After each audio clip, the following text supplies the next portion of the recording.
is our next lecture, nursery technology, lecture number 3.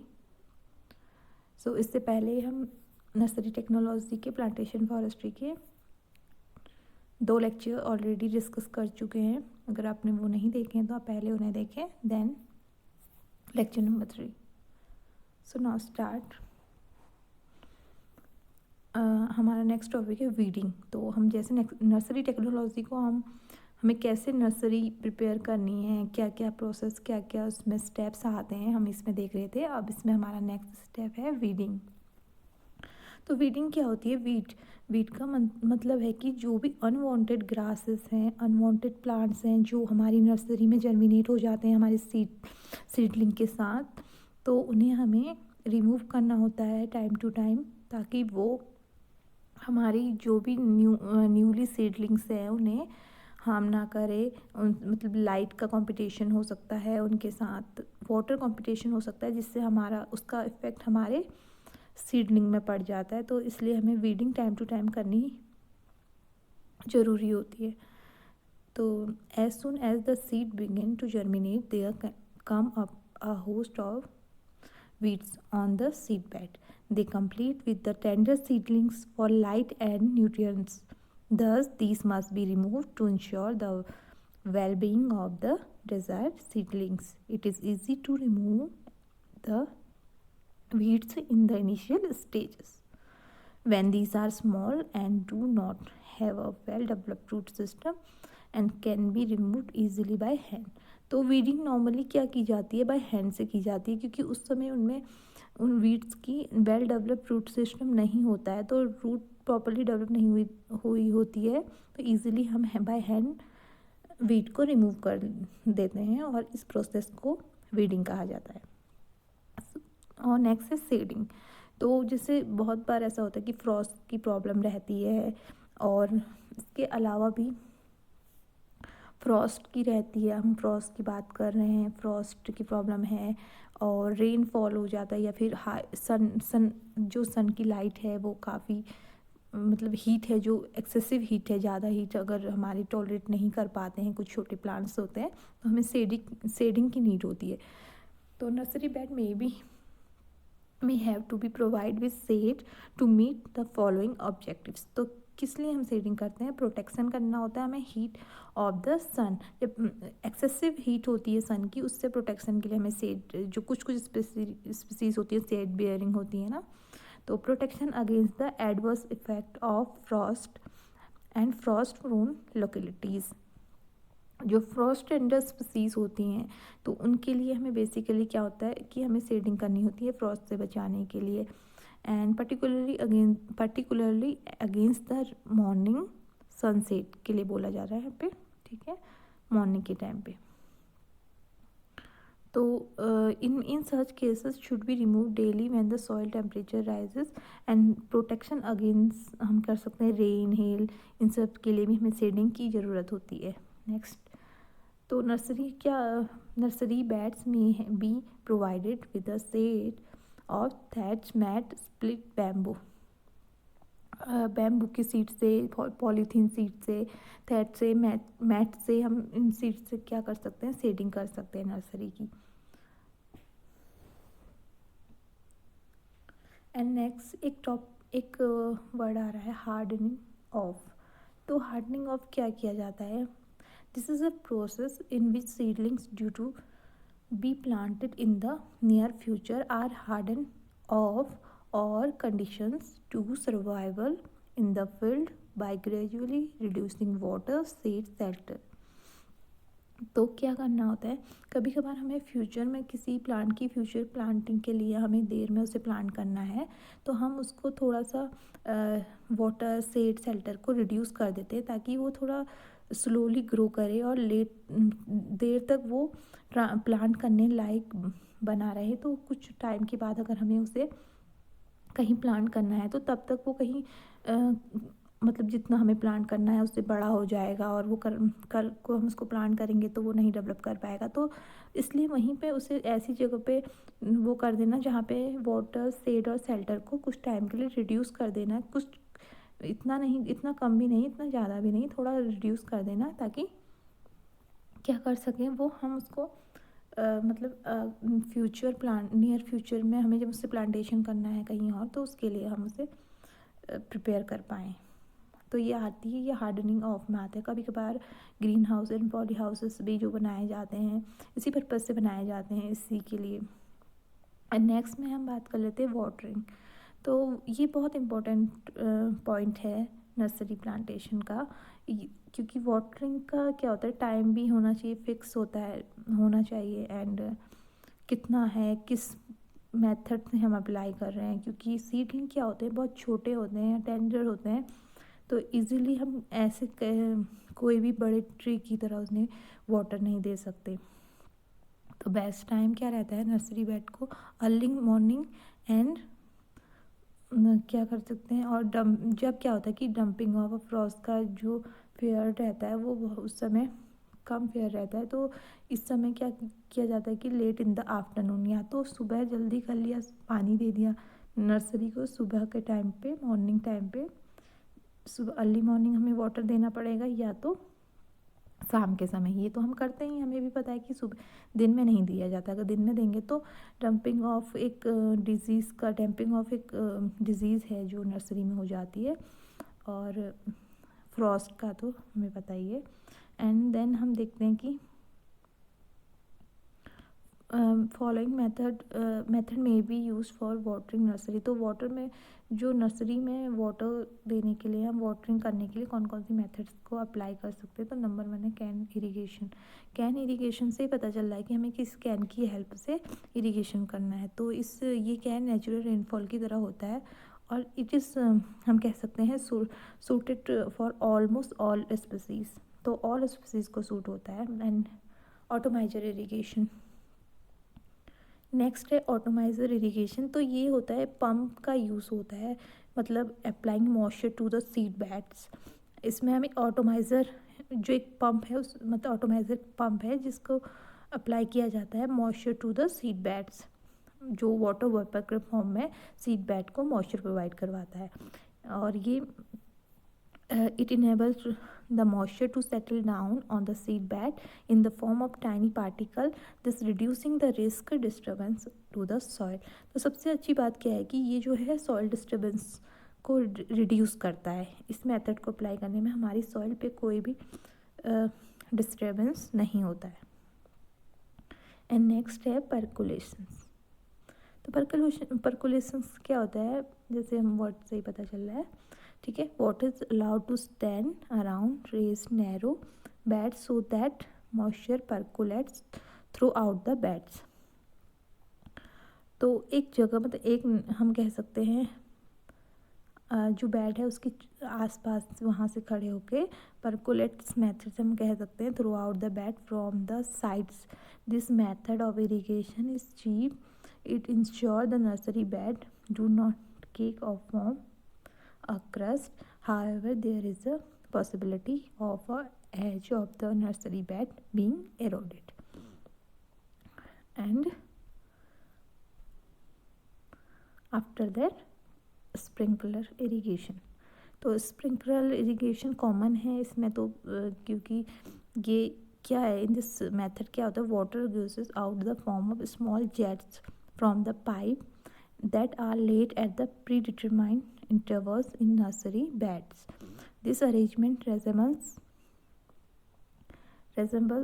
that of a fountain with jets। Fountain के उसमें जैसे fountain से पानी आता है ना, उस टाइप के जेट्स लगे होते हैं, उससे पूरी नर्सरी में हमारा जैसे यहाँ पे लगे हैं, तो यहाँ एक लिमिट में जितनी देर तक वो चलेगा उस एरिया में जाएगा पूरा पानी, आसपास के एरिया में जाएगा। तो इसकी हेल्प से शूटिंग होती है, मतलब कहेंगे वाटर शूटिंग अपवर्ड, ऊपर की साइड गिरेगा पानी, ऊपर की साइड पानी, जैसे पिचकारी वगैरह हम करते हैं ना यूज़, तो ऊपर की साइड गिरेगा, देन हमारा उसमें आएगा, मतलब फिर settling down on the nursery bed, फिर नीचे गिरता है।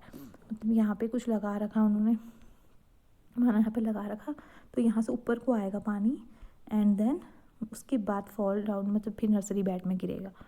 तो एक तरह से हम कहेंगे फाउंटेन के उस। सो हम बात कर रहे हैं flood irrigation.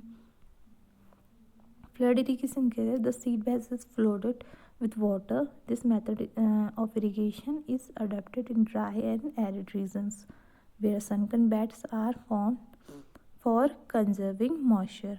The nursery bed is flooded with water to the depth of about 5 to 10 centimeter so that it may be percolate in the soil.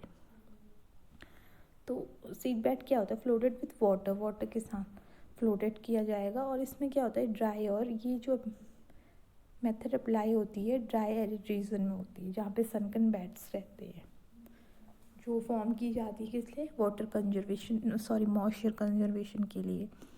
और इनकी डेप्थ जो रखी जाएगी 5 to 10 सेंटीमीटर।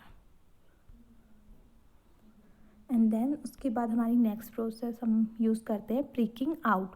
तो पिकिंग आउट क्या होता है? In case where seedlings have to be kept in the nursery for more than a year, then they must be shifted to transplant bed from the germination beds to induce compact bushy root system instead of long tap root in the plants. This operation is known as breaking out, lining out और transplanting। तो क्या होता है? कुछ species क्या होती है, उन्हें हमें कुछ 1 ईयर से ज़्यादा हमें रखना पड़ रहा है। कभी कभार हम 1 ईयर तक तो हमने उससे नर्सरी में रख लिया, लेकिन अब हम वहाँ पे नहीं रख सकते, क्योंकि क्या है, नर्सरी पे ही 1 साल से ज़्यादा हम प्लांट को रखेंगे तो वो क्या हो गया, उनका रूट सिस्टम बढ़ जाएगा और हो सकता है उनके आपसी प्लांट में ही कंपटीशन हो जाए न्यूट्रिएंट्स के लिए, मतलब वाटर के लिए। तो उससे क्या हो जाएगा, उनका रूट सिस्टम वेल डेवलप्ड हो जाएगा। अगर वेल डेवलप्ड रूट सिस्टम हो गया तो कल को वो हो जाएंगे, मतलब जब हम उनको ट्रांसप्लांट कर रहे होंगे तब हमें प्रॉब्लम आएगी।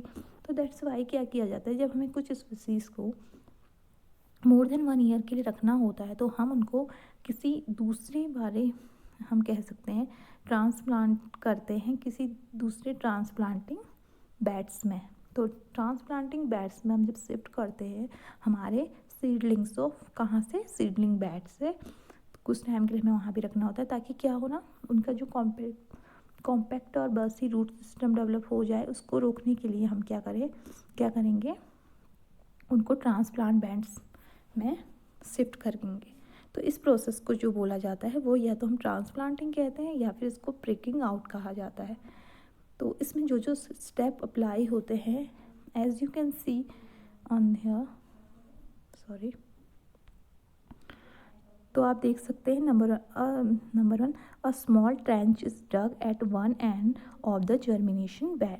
सबसे पहले हम ट्रेंच बनाएंगे, ठीक है, ट्रेंच डग करेंगे जर्मिनेशन बेड में। उसके बाद है the first row of seedling is then pushed into the trench along with the mound of the soil with the help of shovel. सो सोवल की हेल्प से हमें ट्रेंच में क्या करना है, माउंट को मतलब डालना है, सॉइल को उसको मिक्स करना है फर्स्ट रो में। एंड देन उसके बाद हम क्या करेंगे, द सीडलिंग आर ट्रांसप्लांटेड। उसके बाद हम इसमें सीडलिंग को ट्रांसप्लांट कर लेंगे। And then transplant beds are watered immediately after the seedling have been transplanted in them. तो उसके बाद हमने जो भी प्लांट को ट्रांसप्लांट किया है तो हमें सडन, मतलब उसी वक्त इमीडिएटली क्या करना होता है, उसे वाटर देना होता है। तो क्योंकि उसके बाद तो ड्राई हो जाएगा, उसका रूट सिस्टम सूख गया या फिर ड्राई हो गया तो फिर उसके बाद प्रॉब्लम हो जाएगी। एंड ये मोस्ट कॉमनली फिर स्प्रूस एंड देवदार की लिए हमें अप्लाई, कॉमन स्पीसीज हैं जिनके लिए हमें अप्लाई करना होता है इन्हें। एंड आफ्टर दैट हमारा एक चीज़ और आती है ट्रांसप्लांटिंग कंटेनर्स और ब्रिक्स। तो ट्रांसप्लांटिंग कंटेनर और ब्रिक्स का भी हम यूज़ करते हैं। जैसे हमने सीडलिंग बेड से सीडलिंग को अपना नेक्स्ट उसमें ट्रांसप्लांट किया तो किस टाइप के हम कंटेनर का यूज़ करेंगे, let's see. Various type of container use होते हैं, as you can see here that transplanting bricks. तो ट्रांसप्लांटिंग ब्रिक्स से हम बोलें अनबेक्ड सी, जो ये क्या रहती हैं, they may be made of the unbaked bricks comprising किस से बनी होती हैं, clay, farm yard, manure and sand से बनाई जाती हैं। इन द रेशियो ऑफ 1:1:1 से बनाया जाता है। तो ये क्या करते हैं कि इसमें क्या होता है, डायमेंशन जो इनका रखा जाता है, बेस इनका 15 to 15 centimetre and top 10 into 10 centimeter and height 25 to 30 centimeter. Okay, and then a small hole about 2 centimeters made in the center of top of the brick. It is made it is about it's deep and is meant for sowing seed or transplanting the seedling. तो एक क्या रखा जाएगा centre से top से around कितना 2 centimetre diameter का एक होल रखा जाता है, जो क्या रहता है मतलब सोइंग के लिए ट्रांसप्लांटिंग के लिए हेल्पफुल होता है. एंड देन हम बात कर लेते हैं पॉलीथीन बैग्स की. पॉलीथीन बैग्स बहुत कॉमनली यूज़ किया जाता है, ये तो बहुत कॉमन है, सभी को देखने को मिलता है. तो सिलेंड्रिकल ट्यूब्स लाइक पॉलीथीन हम गॉज बनाते हैं. तो इसमें हम दे रहे हैं डायमेंशन इनका है कि हाइट क्या है 15 इंटू 20 सेंटीमीटर तक रखी जाती है. डायमीटर कितना रखा जाता है, डायमीटर 5 से 10 सेंटीमीटर. और डोनर कंटेनर्स की बात कर लेते हैं. ये बहुत कॉमन, अगर मैं कहूँ शायद साउथ एरियाज़ में ज़्यादा हमें देखने को मिलता है, क्योंकि नहीं साउथ में भी नहीं, उसमें भी यूज़ होता होगा ये, क्योंकि these are leaf cups, leaf से बनाया हुआ है. फैब्रिकेटेड कह सकते हैं हम, fabricated from the leaves of the mango leaf, ficus, bauhinia, इनकी लीफ से बनाए हुए पत्तियों से बनाए जाते हैं लीफ कप्स. इनको डोनर कंटेनर्स कहा जाता है. और हम कह सकते हैं नेक्स्ट में हम बात करते हैं बास्केट्स की. Basket made of bamboo strip and tamarix and are use as a plant containers. तो ट्यूब्स की अगर हम बात करें तो ट्यूब्स क्या क्या होते हैं. Container will also be made of tubes of earthen tiles, bamboo, tin, betula bark और paper. These have to be removed before planting. तो ये सब क्या करना, इन सब को क्या किया जाता है, मतलब जैसे ट्यूब्स हैं तो प्लांटिंग से पहले रिमूव कर दिया जाता है. And after that cylindrical tubes of Moses की बनी हुई ट्यूब्स भी रहती हैं. एंड अर्थन फॉर, ये इतना कॉमनली भी नहीं है तो इतना डिटेल में तो नहीं किया हुआ है, लेकिन अगर ज़रूरत पड़ी तो वी विल डिस्कस नेक्स्ट. सो ये कुछ थे ट्रांसप्लांटिंग. उसके बाद हम आ जाते हैं नर्सरी डिजीज़ में. तो नर्सरी डिजीज़ की हम एक सेपरेट वीडियोस लेंगे जिसमें बहुत सारी नर्सरी डिजीज़ को हम सेपरेटली मतलब डिस्कस करेंगे. So here only the common हम कह सकते हैं डैम्पिंग ऑफ एक कॉमन डिजीज़ है जो affecting seedling in the nursery. The seedling are attacked in their ways by fungi belonging to phytophthora. तो कौन कौन सी है, पाइथियम, राइजोटोनिया एंड फ्यूजेरियम.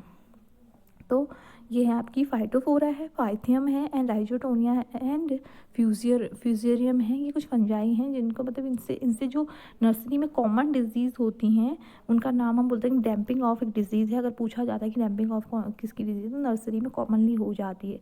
कभी वाटर की कमी हो, वाटर की ज़्यादा हो, तो उस वजह से फंजाई लगने का मतलब इनमें से इन 4 स्पीसीज़ में से कोई भी स्पीसीज़ वहाँ पर ग्रो करके इस नर्सरी डिजीज़ मतलब हम कह सकते हैं नर्सरी डिजीज़ होती है. तो नर्सरी डिजीज़ को हम सेपरेटली अलग से देखेंगे क्योंकि पूरा डिटेल में देखेंगे. सो ये था हमारा इसका 3rd पार्ट. तो इसमें आपका नर्सरी टेक्नोलॉजी कंप्लीट हो गया होगा. I hope so. नर्सरी और प्लांटेशन हम